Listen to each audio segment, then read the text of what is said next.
오늘 오전이죠. 그 국민의힘 장도혁 대표와 개혁신당 이준석 대표가 만났습니다. 통일교 특검과 민주당 공천헌금 특검 또 대장동 한소 포기 진상 규명까지 반드시 함께 추진하겠다 이렇게 하면서 손을 맞잡았는데요. 이 모습 좀 어떻게 보셨어요? 네.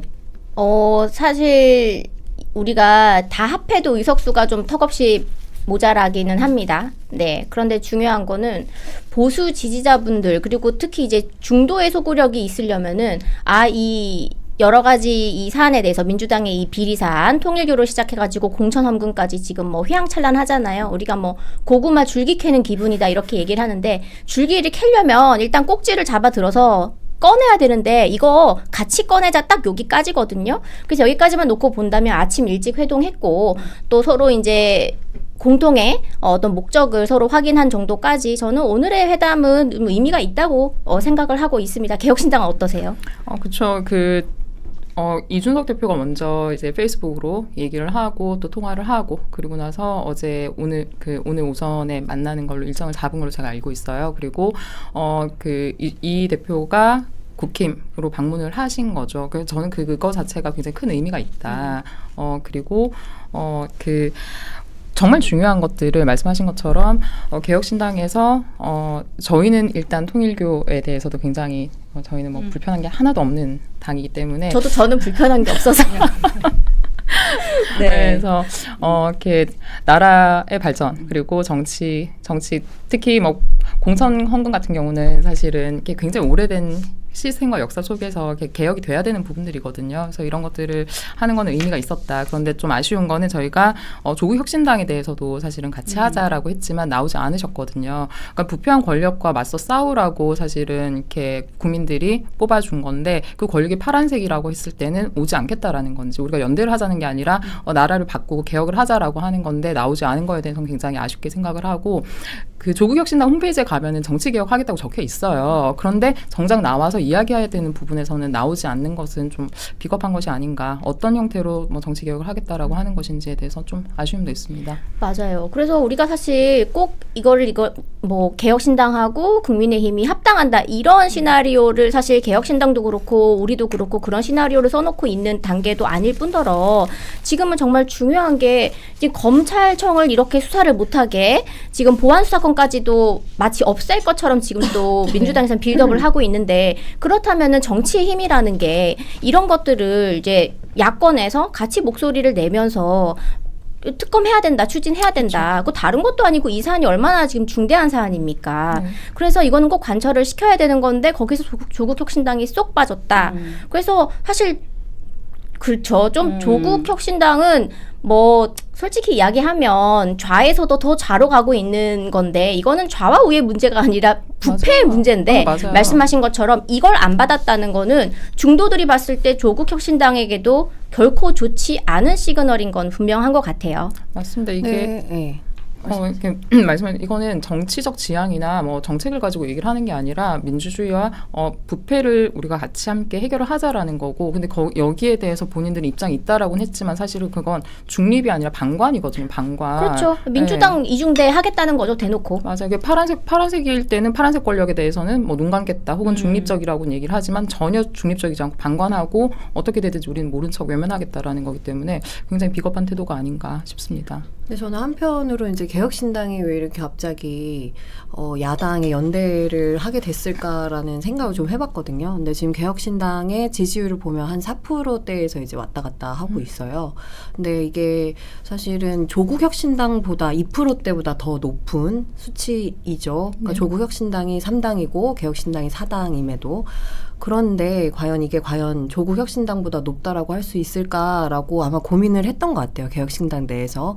그러니까 개혁신당이 지난번에 이준석 대표가 그 대선 출마를 했을 때 8% 좀 넘게 8.3%. 네, 8.3% 득표를 했는데 그거에 비하면 사실은 절반 수준인 거거든요. 지금 지지율이. 그러니까 그걸 보면 지금 개혁신당이 처음에 이제 정당을 창당을 했을 때 국민의힘이라든지 기성 정당에 대해서 우리가 좀 다른 걸 바꿔보겠다 만들겠다라고 했는데 그 할 수 있는 게 한계가 있는 거죠.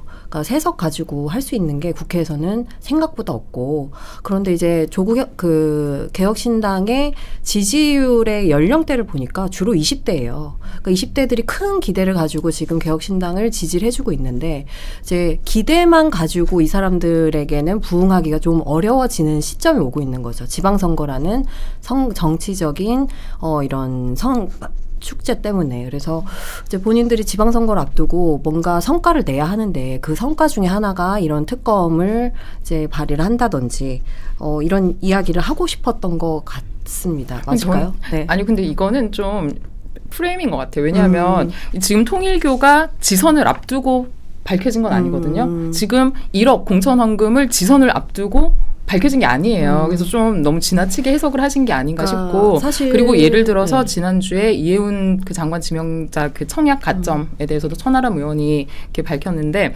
그거를 저희는 이렇게 말씀하신 것처럼 조국혁신당이 12석이고 저희가 3석이거든요. 그럼에도 불구하고 지지율이 훨씬 더 높아요.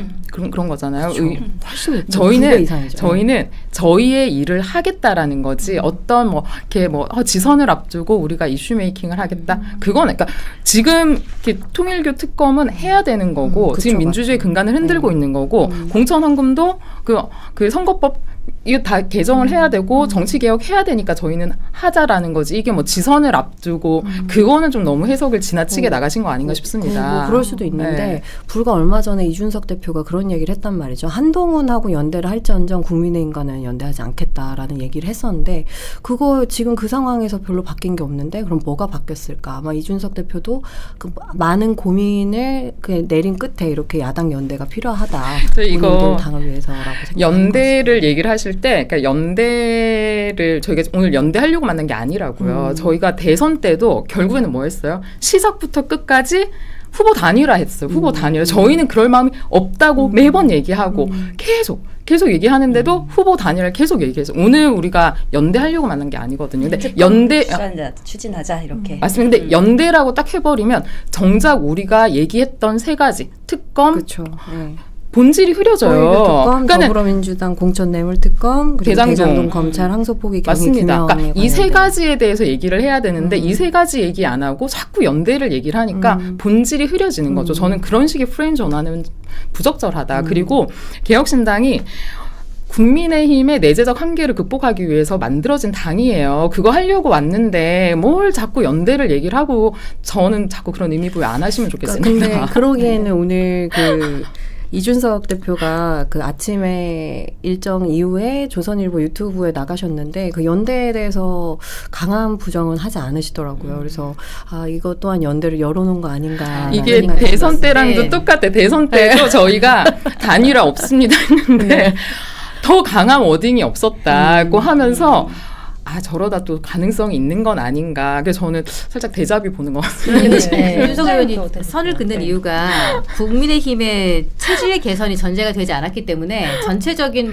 사실은 같이 가가지고 지방선거에서 국민의힘에서 주장하는 연대가 만약에 이루어질 수 있다면은 지역구를 분할해서 뭔가 할 수 있다면은 뭔가 확보할 수 있는 것도 많고 좋겠죠. 그래서 차라리 어떤 생각이 드냐면 이거 너무 안타까운 일인데 당면 공모한다는 기사 댓글에 달린 내용 중에서 이런 걸 봤어요. 정말 죄송한데 폭삭 망해수당이라는 걸 누가 추천한다. 거기 댓글에 막 희화하는 크크크 댓글이 막 달리고 하길래 좀 가슴이 아팠습니다. 그런데 그런 당면 개정 수준의 파격적인 쇄신안이 뒷받침이 된다 그러면은 뭔가 같이 할 수 있는 방향이 생기겠지만 그렇지 않은 상태에서 뭔가 하나의 이슈를 가지고 국민께 최대한의 도움이 되는 상태에서 특검 연대를 가자는 상황인데 그 연대 자체를 자꾸 국민의힘과의 어떤 연결고리로 이어지는 건 옳지 않다. 그래서 지금 우리가 3석에 불과하지만은 이 3명의 국회의원들 특히 이번에는 이해훈 장관 후보자 이슈에 관해서 천하람 국회의원이 부정청약 이슈를 파헤쳤지 않습니까? 이걸로 아마 다른 이슈가 그냥 무마되더라도 이걸로 안 될 거예요. 이 하나의 이슈만으로도 이해훈은 자격 자체가 없다. 이 사람은 장관 후보자는 물론이고요. 이 사소한 공직 자체도 있어서는 안 되는 그런 종류의 인간이다. 그런 말씀을 전해드리고 그 이준석 대표가 이슈 선점 능력이 있어요. 그래서 타이틀을 던지는데 그 타이틀이 모든 국민이 보게 하는 타이틀이 된단 말이에요. 그 이유가 뭐냐면은 그 이슈를 가져가는 능력의 이면에 내가 국민의 삶을 먼저 생각하게 만들어내는 그 정치적인 역량이 뒷받침되기 때문이다. 그 부분에서 공감 능력이 있다고 보기 때문에 그런 부분을 극대화시켜서 지금 가는 거라서 나중에 뭐 다른 측면의 뭔가는 국민의힘이 당면 개정하고 거기에 준하는 뭔가의 액션을 가했을 때 그때 한번 뭔가 다른 판이 열릴 수도 있지 않겠어요? 차라리 저는 개혁신당이 거부할 수 없는 판을 제시했으면 좋겠어요. 아니 뭔가. 제1야당이 왜 우리가 왜 제시하는 입장이 되어야 됐는지 솔직히 모르겠지만 저는 그 생각은 있어요. 그러니까 우리 당대표가 그 계엄에 대해서 이른바 그 사과라고 하는 그 표현이 이제 꺼냈을 때 많은 분들께서 좀 비난도 하시고 원망도 하시고 하셨는데 저는 한편으로는 이게 당의 살림을 사는 가장의 입장으로 볼 때는 좀 이해가 갔거든요. 네, 왜냐면은 이 지선을 앞두고 이 당원들과 여러 이 생각들을 가진 사람들이 넓게 운동장을 쓸 수 있도록 해야 되고 또 여러 후보가 공정한 이 운동장에서 경선을 치러야 되기 때문에 그런 스탠스가 저는 시기적절하다고 사실은 개인적으로 저는 판단은 했어요. 네, 뭐 모든 걸 동의하는 건 아닙니다. 근데 이준석 대표 입장에서도 발언의 그 온도차가 분명히 말씀하신 것처럼 있었단 말이에요. 저는 그것도 마찬가지로 이게 지방선거는 사실 이게 살림살이에 정말 직접적으로 관련이 있는 거잖아요. 지금 보면은 조국혁신당 같은 경우는 2%대 남짓한 네, 지지율 가지고 의석수가 지금 몇 개예요. 그리고 지자체 조직도 이제 넓히려고 지금 하고 있잖아요. 그러니까 이 조국혁신당은 딴 거는 모르겠는데 민주당을 필요할 때 잘 이용을 해먹는단 말이에요. 밥을 거 받고. 그죠? 치고 빠지고 잘한단 말이에요. 이게 정치력이란 말이에요. 그래서 옥중에서도 뭐 그런 거 하시는 분이잖아요. 이제 나왔어. 얼마나 그걸 현란하게 하시겠어, 그 기술. 네? 뭐 등 근육도 한번 보여주시겠죠. 그러면 조국혁신당이 그런데 개혁신당은 지지율이 2배란 말이에요. 거의 조국혁신당의 2배란 말이에요. 그래서 지금 의석수가 4분의 1이란 말이에요. 네. 그러면 솔직히 가장의 입장으로 이 지자체장 선거 그리고 시구 의원 선거가 이 당의 존속에 관련된 아주 중요한 사안이기 때문에 아무래도 지금은 연대 없어? 그런 거 없고 우리가 말이야 우리가 대선 때 8점 몇 프로 나왔는데 8.3% 나왔는데 이제 겉으로 또 이렇게 이야기를 하지만 그래도 속내를 보면 가장된 입장으로 살림살이 하려면 그래도 제1야당에 대한 어떤 여러 가지 그런 조국혁신당에 못지않은 그런 전략을 좀 구사를 해야 할 타이밍은 분명히 저는 지선을 앞두고 올 거라고 생각은 합니다. 네, 지금 뭐 성남 총각님께서 자꾸 연대 이야기하면 고대가 섭섭해한다고. 민족고대. 그래가지고 네, 연대 이야기는 좀 넘어가고 네. 다음 이야기 좀 넘어가 보도록 하겠습니다. 네. 이제 국민의힘도 지방선거 앞두고 당 쇄신에 좀 박차를 가하는 모습입니다. 특히 2020년 9월 이후에 5년 만에 당명을 개정하겠다고 나섰는데요. 국민의힘에서 당명을 바꾸겠다는 겁니다. 이게 설문조사를 해봤더니 설문조사에 답한 책임 당원 중 68%의 당원들이 당명 변경에 찬성을 했다고 합니다. 한나라당, 새누리당, 자유한국당, 또 미래통합당, 현재 국민의힘까지 이렇게 당명은 당이 좀 어려울 때 약간 위기 쇄신용 카드로 좀 사용되기도 하는데요. 이번 당명 변경 좀 어떻게 보고 계십니까? 네. 뭐 왜 이렇게 자주 바꾸냐 하시는데요. 제가 세보니까 민주당도 8번이나 바꿨더라고요. 근데 최근에 이 더불어민주당이라는 요 당명을 가지고 뭐가 좀 잘 풀렸어요. 원래 좀 안 풀릴 때 장명소도 가고 개명도 하고 뭐 합니다. 그래서 사실 저는 바꾸는 것도 맞다고 좀 생각을 해요. 네. 지금 저희 국민의힘도 민주당하고 이 당명을 바꾼 횟수로 치면은 우리가 더 많지가 않기 때문에 네, 그거를 너무 많이 자주 바꾼다라고 하는 표현에 대해서는 안 풀릴 때는 니들도 바꿨지 않느냐, 우리 바꾸는 거 가지고 뭐라고 하지 마라, 이거야말로 내로남불이라고 솔직히 생각을 하고요. 더불어민주당은 단지 이제 2015년부터 당명을 그대로 픽스를 한 것이고 우리 국민의힘은 2020년부터 이 국민의힘이라고 하는 이 이름을 썼는데 사실은 저도 그래요. 이 이름이 익숙해요. 그냥 국민의힘. 그죠? 근데 이거 가지고 짐 뭐 이렇게 하면서 많이 놀림도 받긴 하는데 이 이름을 바꾸고 싶다라고 하는 그 많은 이제 지지자분들께서 68%의 지지자분들께서는 이게 이제 보수의 이 성격 에 대해서 좀 뚜렷하지 않아서 이 이름을 좀 원하지 않는다고 생각하시는 분들이 많으시더라고요. 그리고 이 이름을 그 김종인 전 비대위원장이 지었는데 또 그분에 대한 비토도 있습니다. 그래서 무조건 싹 다 바꾸자. 그리고 대표가 이제 최근에 또 정강 정책에 또 바꿨잖아요. 우리 기본소득 삭제하고 이런 모든 것들이 사실은 당 내부에서는 이런 것도 있습니다. 박근혜 대통령 탄핵 이후로 지도부가 거의 20번 가까이 이제 바뀌었잖아요. 비대위와 또 전당대회, 비대위에서 또 비대위 이렇게 바뀌면서 이른바 이 외부 인사들을 비대위원장으로 앉히면서 비대위원장들이 비대위원을 우리의 당에서 오래 활동을 하지 않은 사람들을 데리고 들어오면서 또 어떤 분은 재미있게 이거를 떴다방이라고 표현을 하더라고요. 떴다방식이 지도부를 꾸리다 보니까 당의 정체성 그리고 당성을 가지지 않은 사람들이 들어와서 이 당원 당규도 바꾸고 당의 이 조직도 많이 바꾸고 하면서 우리 당이 원래의 모습을 잃어갔기 때문에 그것을 이제 찾을 때가 되었다라는 그런 의미에서 당명을 개정을 하는 게 맞다고 보는 시각도 있어서 저는 당명 변경에 대해서 찬성을 하고요. 그리고 지금 18,000명 정도 넘게 이름을 많이 공모를 해주셨는데 가장 많이 나오고 있는 이 키워드가 공화라는 단어가 들어가고 자유라는 단어가 들어가서 근데 기존의 정당 이름이 우리 지금 그 비례대표나 이렇게 뭐 투표 용지 보면은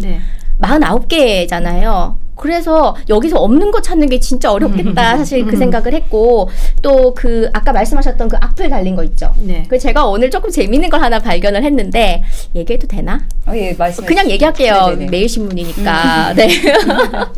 제가 그 우리 당의 공식 인스타그램 계정이 있습니다. 네. 그래서 거기를 들어가니까 다 국민의힘 그런 거 괄호해놓고 왜 당명 공모한다라는 그 글 있잖아요. 거기에 제가 아침에 들어갔을 때 650개 정도 댓글이 달렸었는데 거기에 악플이 너무 도배가 되는데 아이디가 딱 특정이 되더라고요. 오. 그래서 클릭해서 들어가 봤죠. 네. 그랬더니 with H 뭐 그분이 팔로우 합니다라고 다 떠 있는 그분들의 특징이다.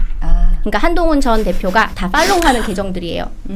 그래서 일단은 capture 다 해놨거든요. 네, 되게 특정 세력이다. 네, 그러니까 제발 다 같이 가자는 말 좀 하지 마시고 이 지금 뭐 장동혁 대표 개인 페이지나 김용훈 개인 페이지 들어와서 뭐 욕을 싸지르고 이런 거는 뭐 오케이인데 당의 공식 홈페이지고 본인들께서도 자칭 당원이라고 하잖아요. 당심을 운운하시니까 그래놓고 당명 바꾸는 그 당 공식 홈페이지 들어와서 무슨 도로 무슨 땅? 뭐 건의당? 뭐 온갖 희한한 그런 악플들을 도배를 하는데 제가 13개 정도 아이디를 캡처를 했는데 싹 다 100% 그 아이디, 그 계정이 팔로우를 하고 있는, 팔로우 된 게 아니라 타고 들어가 보니까. 네, 본인이 팔로우를 하고 있는 계정들이었습니다.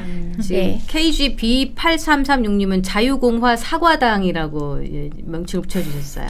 예, 그런 거는 이제 자유공화 사과당. 그런 건 조금 아프지. 그런 건 괜찮아. 네네. 저는 뭐 이름 바꾸는 거 네네. 중요한 거는 이름 뭐 한나라당, 새누리당, 자유한국당 이렇게 쭉 바꿨는데 그래서 뭐 바뀌었냐, 정치가 달라지고 쇄신이 됐느냐, 그러니까 정말 쇄신을 하겠다라고 하는 건 설명해 주신 것처럼 어떤 의미에서 이름을 바꾸겠다라고 하는 건 이해는 되지만 정말 쇄신을 하기 위해서는 당 이름 바꾸는 것로 쇄신을 하지는 못하거든요. 그리고 중요한 거는 당명을 바꾸면 그냥 이름만 바꾼다고 해결되는 게 아니에요. 관련된 뭐 인쇄물 시스템 조직 다 바꿔야 되거든요. 이게 여기에 드는 비용만 해도 저희 대선 때 저희 개혁신당에서 낸 비용보다 더 많을 거라고 예상을 하고 있어요. 지금 상황에서 그렇게 돈을 써가면서 이름을 바꾸고 뭐 시스템 바꾸고 뭐 인쇄물 명함까지도 다 바꾸는 게 지금 정말 국민이 원하는 쇄신일까? 그러니까 어떤 비전을 가지고 어떤 철학을 가지고 그리고 국정 운영을 할 때 야당으로서 어떤 견제를 하고 어떻게 나아갈 것인가 이런 이야기가 지금 전혀 없다라면 이름만 바꾼다고 해서 쇄신했다라고 생각하기는 어려울 것 같고 또 지선을 앞두고 아까 말씀하신 것처럼 40몇 개의 정당이 있는데 지선 앞두고 이름을 바꾸면 어르신들 투표할 때 내가 투표하는 데가 어디지? 헷갈리실 수도 있어요. 전략적으로도 그래서 저는 굉장히 좋은 타이밍은 아니라고 봐요. 그러니까 이름을 바꿔서 성공했던 사례들이 있어요. 국민의힘에서 말씀하셨던 것처럼 5번 정도를 지금 바꾸면 5번째로 바꾸는 건데 한 15년 동안에 벌어진 일이에요. 새누리당, 자유한국당, 미래통합당, 국민의힘 이제 또 새로운 뭔가가 나와야 되는 건데 여기서 성공한 사례가 2군데죠. 새누리당이랑 국민의힘이 중간에 한번 대선을 이겼죠. 거머쥐었으니까 성공을 한 거죠. 그런데 그때 새누리당 때 박근혜 비대위원장 시절에 그때 천막 당사 설치하고 하면서 뭔가 쇄신하는 모습을 몸소 보여줬다. 그 여성 리더가 보여줄 수 있는 한계를 보여줬다. 그래서 많은 국민의 공감을 샀어요.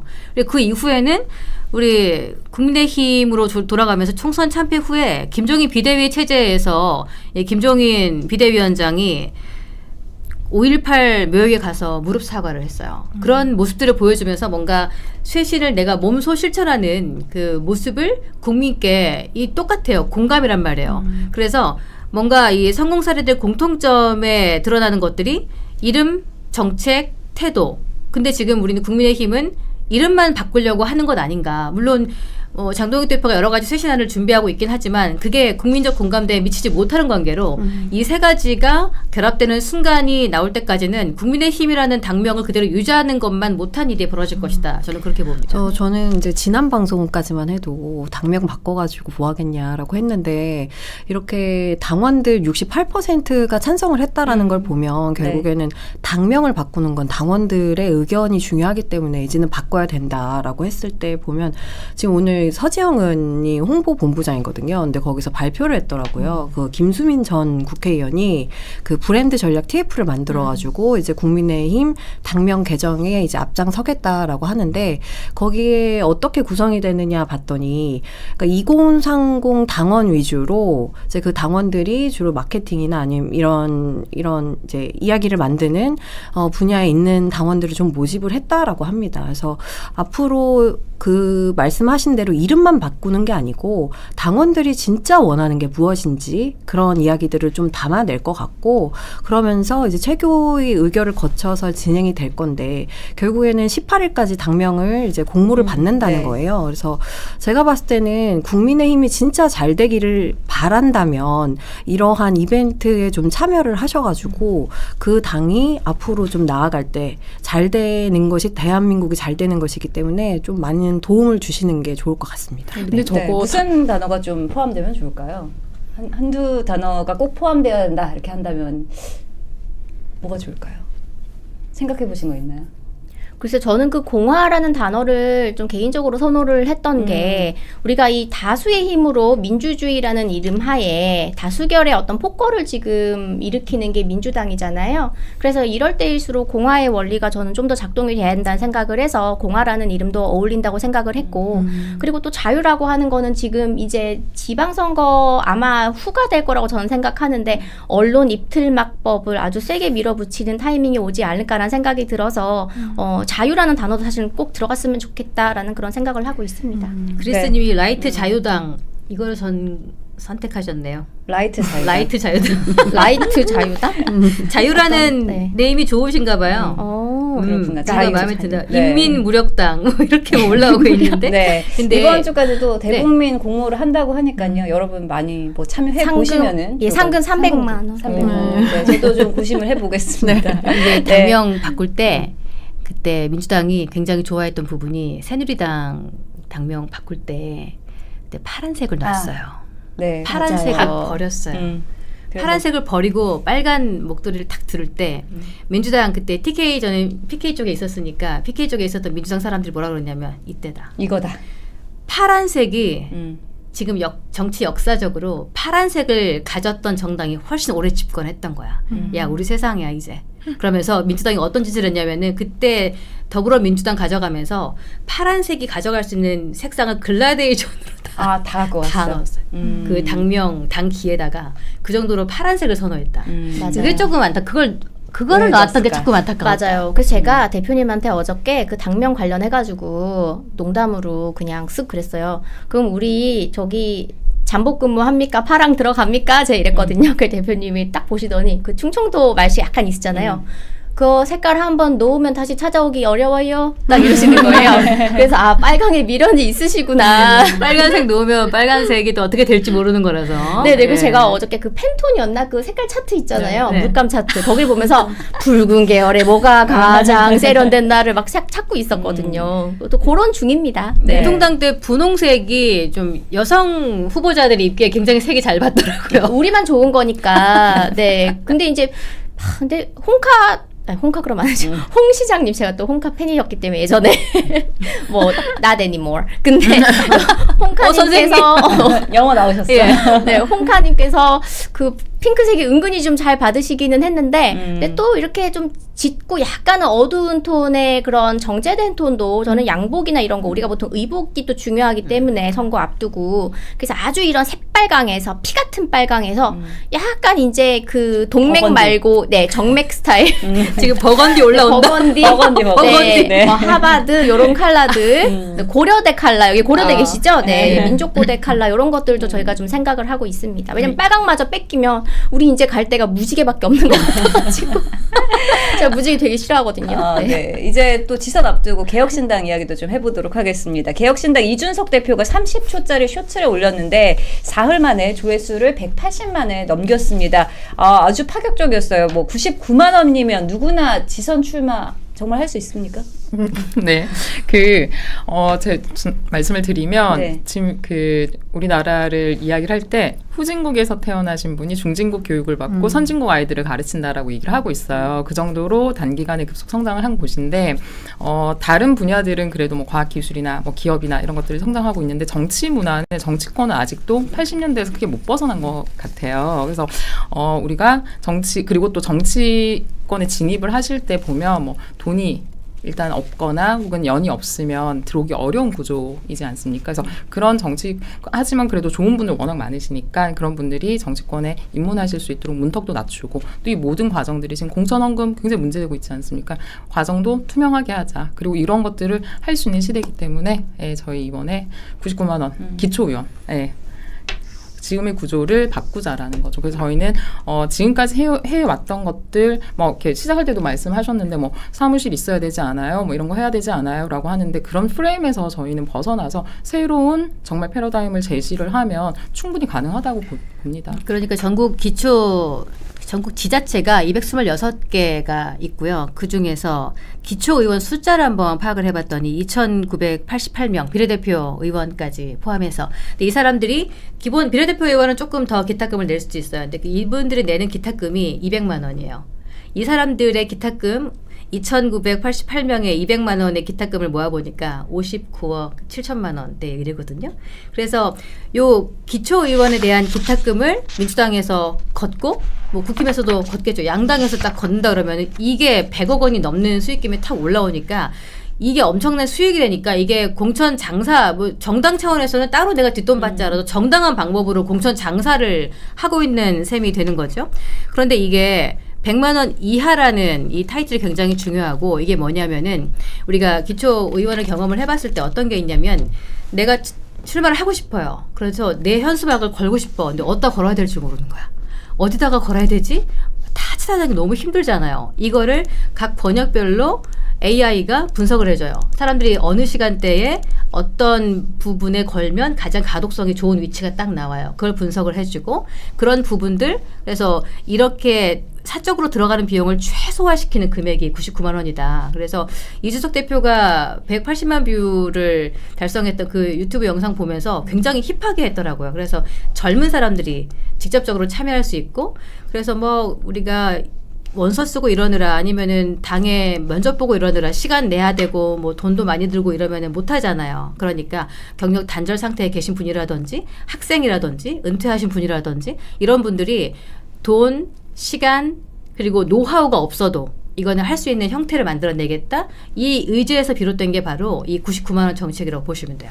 저희가 그래서 AI 시스템을 만들고 있어요. 그리고 이렇게 개인적으로 어떤 노력을 많이 하지 않더라도 기본적으로 우리가 생각하고 추구하는 방식 그리고 그 지역에서의 아젠다들을 저희가 좀 제공하려고 노력은 하고 있고 그러면 의문을 가지는 분들이 계시거든요. 그렇게 다 AI 시스템으로 하면 사용하기 어렵지 않냐. 그런데 이 대표가 그런 부분에 대해서 굉장히 디테일하게 이렇게 고려를 하고 있기 때문에 모든 UI는 굉장히 심플하게 그래서 이번에 이렇게 온라인 지원하시는 것도 보면은 굉장히 그냥 심플하게 되어 있어요. 그래서 누구나 어렵지 않게 나이가 많고 적고 아니면 많이 배우고 못 배우고 이런 거 상관없이 굉장히 심플하고 직관적인 UI로 할 수 있게 만들어서 충분히 가능하다라고 저는 보고 있습니다. 사실 이준석 대표가 이렇게 하는 걸 보면 또 다시 이제 정치 개혁을 하나 또 이뤄내는 것 같아서 저는 좀 잘하고 있다라고 칭찬을 해주고 싶어요. 그러니까 윤석열 대선 때도 보면 그 쇼츠로 해서 굉장히 큰 반향을 일으키기도 했잖아요. 근데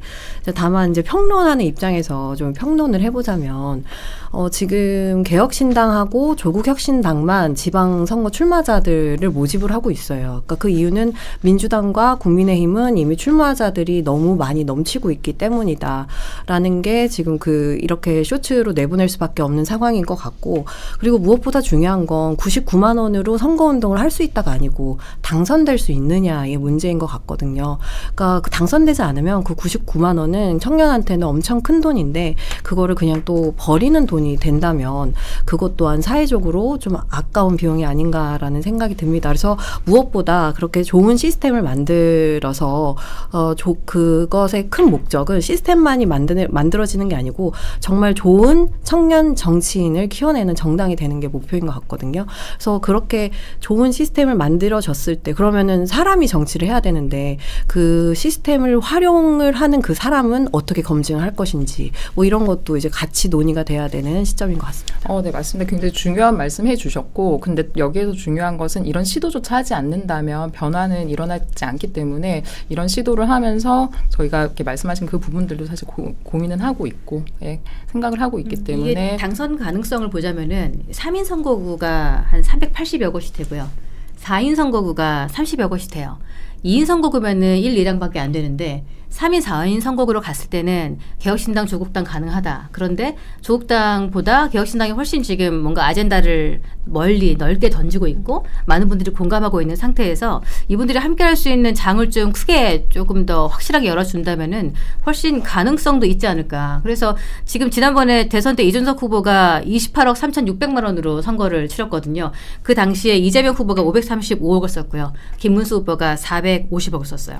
저희는 전국의 선거 유세차 5대로 돌아다니면서 활동을 했는데 뭐 돈이 없어서 사실 그랬습니다. 그런데 저희는 선거 실험이라고 봤어요. 선거 실험이다. 여러분 제가 그때 이준석 후보 옆에서 유세하면서 뭐라고 말씀드렸냐면 유권자분들 참 몇천 명 계시잖아요. 그때 말씀드린 아젠다가 이거였어요.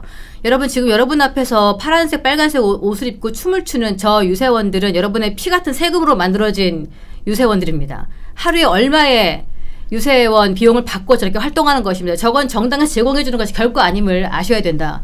우리는 지금 이 적은 비용으로 얼마나 효율적으로 정치를 할 수 있는지를 보여주는 상황이기 때문에 정치적인 이번 새로운 그리고 국민의 혈세를 아낄 수 있는 이 정치 실험에 동참해 달라라는 그런 메시지를 던졌단 말이에요. 이거를 지금 대대적으로 한 번 더 확대하는 개념이 이 정책이라고 보시면 되고, 그래서 아마 3인 선거구 특히 4인 선거구에 가서는 개혁신당 멤버가 나올 수 있다고 봐요. 그렇게 봅니다.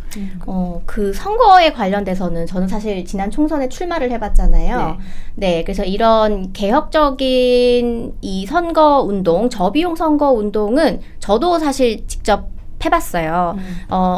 선거의 기본도 솔직히 전혀 모르고 제가 자객공천으로 그 당시에 오산의 오선 의원, 안민석 의원 지역구에 제가 그야말로 투하가 됐죠. 네, 근데 목표물이 없네? 그러니까 제거 대상이 없이 나 왜 나온 거임? 약간 그렇게 웃기게 됐는데 어쨌든 저는 그 안에서 어차피 어려운 선거인 거 알고 갔고 네. 그렇다면은 진짜 우리 보수 정당이 제대로 좀 젊은 피의 이런 선거 운동을 펼치고 있구나라는 거를 좀 우리 대한민국에 알려야겠다라고 저는 목표를 또 듀얼로 잡았었고, 그래서 제가 했던 게 저 처음에 그 얘기했었어요. 이 지역별로, 이 구역별로 2명씩 선거 사무원을 쓸 수 있잖아요. 그러면 이제 뭐 말씀하신 것처럼 그런 저질 댄스 추고 뭐 따봉따봉 날리고 막 우리는 막 VV 날리고 막 이러거든요. 근데 이게 너무 진짜 솔직히 안 본는 삽니다였어요. 너무 이게 너무 촌스럽고 이상한 거예요. 그래서 저는 그때 뭘 했냐면은 그때 오산에 오산천이라고 주말만 되면 다 이렇게 가족들이 나와서 걸어 다니고 뭐 파크 골프 있고 뭐 이런 게이트볼장 있고 이런 이 시설이 있는데 이제 거기에서 플로깅 하셔라. 네. 그래서 어차피 우리가 이거를 국민의 세금으로 하잖아요. 그러니까 주말에 우리는 선거운동복 입으시고 이 쓰레기 봉투랑 집게 들고 우리는 같이 청소하자. 그러니까 그런 여러 가지 남들이 보기에 막 저질 댄스보다는 쓰레기도 줍고 같이 인사도 하고 이런 게 더 낫잖아요. 네, 그래서 그런 식으로 좀 선거를 했고, 그리고 필요한 그 선거 사무원 수를 다 이용하지도 않았었고, 그리고 보면은 문자 선거라고 해가지고 왜 8통을 뭐 쓸 수 있고 뭐 이런 여러 가지 규칙이 있잖아요. 저희는 그거를 다 채우지도 않았어요. 오히려 유튜브로 제가 이제 강사 출신이었기 때문에 예. 이런 주요 공약들을 전자칠판에다가 오. 오산시 이 지도를 그려놓고 거기에서 주요 도로가 앞으로 어떻게 뚫리는지 교통 어떻게 해결할 건지 강의 신도시 형식으로 어디 할 했어요. 건지 네 그렇게 네. 해서 오히려 그게 더 유입되는 사람 수가 많았었고 네. 그래서 유의미한 성적을 좀 거두었기 때문에 네 그래서 이런 선거 운동 방식의 개혁은 우리 국힘에서도 네, 저를 비롯한 여러 또 이제 젊은 선수들이 앞으로 나올 거기 때문에 우리도 자신 있다 이제 그 말씀 좀 드리고 싶어요. 네.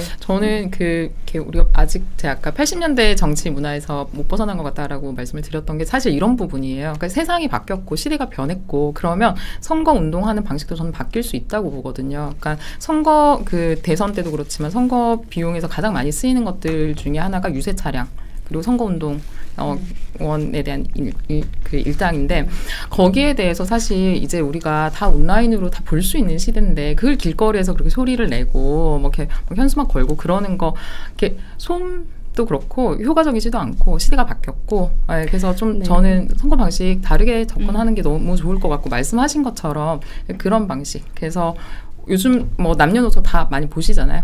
유튜브도 보고 쇼츠도 보고 그리고 메시지도 전략적으로 다 낼 수 있고. 예. 예. 근데 유세차는 제가 처음에 저도 나 이런 거 유세차 이거 CO2 이산화가스 이거 안 해네 이랬거든요. 아리백 할 말 있어요. 우리 이거 차 나 안 탄다 유세차. 처음에 이랬단 말이에요. 호기롭게.